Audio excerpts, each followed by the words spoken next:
You are now watching KG Channel. Hello and welcome back. Ito na po ang mga maiinit na balita. Sobrang tinangkilik ng mga Pinoy, lalo na ang mga fans ng F4, ang katatapos lang na concert na the iconic Taiwanese group F4 from Meteor Garden brought their F Forever tour to the Philippine Arena in Bulacan on June 27, 2026. The show featured original members Jerry Yan, Vic Cho, and Vanis Wu, alongside Mayday frontman Ashen. Ken Chu was noticeably absent from the tour following a dispute with the organizers. Masaya at punong-puno nga ang Philippine Arena dahil dinaluhan ito ng mga fans ng F4. Spotted din ang mga celebrities doon katulad ni Melay Cantiveros at Ellen Adarna. Ilan lamang sila sa namataan sa concert. During at pagkatapos nga ng nasabing concert ay kanya-kanyang update ang mga fans sa kanilang social media. Isa na dito ang avid fan ng F4, ang aktres na si Ellen Adarna. Ibinahagi ni Ellen ang mga larawan at videos kung saan nakita niya ng malapitan ang kanyang mga iniidolo. Sobrang kilig, fangirling ika nga. Ibinahagi niya ang mga larawan kung saan kasama niya si Vanis Wu sa VIP room. Ipinasilip din niya ang malapitang tagpo ni Jerry Yan. Makikita sa video na naghawakan sila ng kamay at kilig naman dito si Miss Ellen Adarna. Pagkatapos ng pagpo-post ni Ellen Adarna sa kanyang social media, inulan naman siya ng batikos ng mga netizens na hindi masaya sa buhay. May mga nagko-comment na hindi maganda, ngunit ang pinansin ni Ellen Adarna ay ang isang netizens kung nag-comment siya, larawan nila ni Vanis Wu. Ito ang comment ng netizens. Di ba may asawa ka pa? You are still married. Also, sobrang kala mo makukuha mo lahat ng gusto mo na pa-wife reveal tuloy si Vanis. Girl, you need to heal. By the looks of it, the only man you need is Jesus Christ.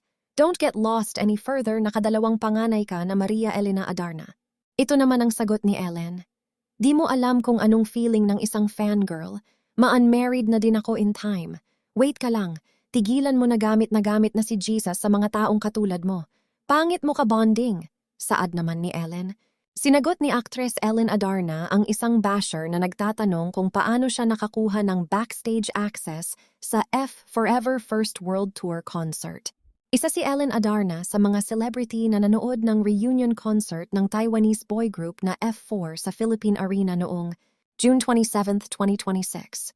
Ibinahagi rin niya ang larawan at video kasama si Vanis Wu na nakilala niya backstage. Matapos mainggit ang ilang netizens at sabihing binigyan siya ng espesyal na access ng Live Nation Philippines, nilinaw ni Ellen na ang kanyang kaibigang si Rovilson Fernandez ang nagbigay sa kanya ng pagkakataong makapasok sa backstage at makilala si Vanis. Ayon sa netizen, sorry but just wow, backstage access. At Live Nation PH you never disappoint us. I'm waiting to see which celebrity or influencer is backstage at BTS. Hindi ito pinalampas ni Ellen at agad niyang nilinaw ang tunay na nangyari. Ani Ellen. Before spreading false information, please fact-check first. Vanis personally gave us backstage access through his friendship with at Rovilson Fernandez. Live Nation had nothing to do with it. I've been friends with Rovilson since before showbiz, and he's been good friends with Vanis for years. They simply wanted to catch up, and we were fortunate enough to be invited along. Not everything needs a conspiracy or special treatment. Sometimes it's simply called friendship. Next time, verify your information before making accusations. Pag-inggit, pikit. Matapos ang kanyang paliwanag, nagbahagi rin si Ellen ng mensahe para sa mga patuloy na nagdududa sa nangyari. Aniya.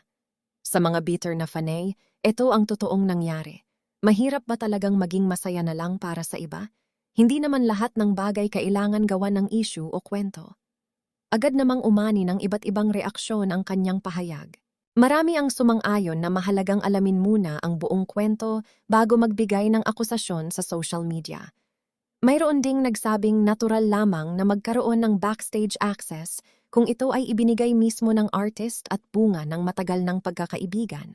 Sa kabila ng mga batikos, nanindigan si Ellen sa kanyang paliwanag at hinikayat ang publiko na mag-fact-check muna bago magpakalat ng impormasyon o gumawa ng mga haka-haka online. Ano ang masasabi niyo sa mga mahilig mangialam sa buhay ng may buhay at ayaw maging masaya ang iba?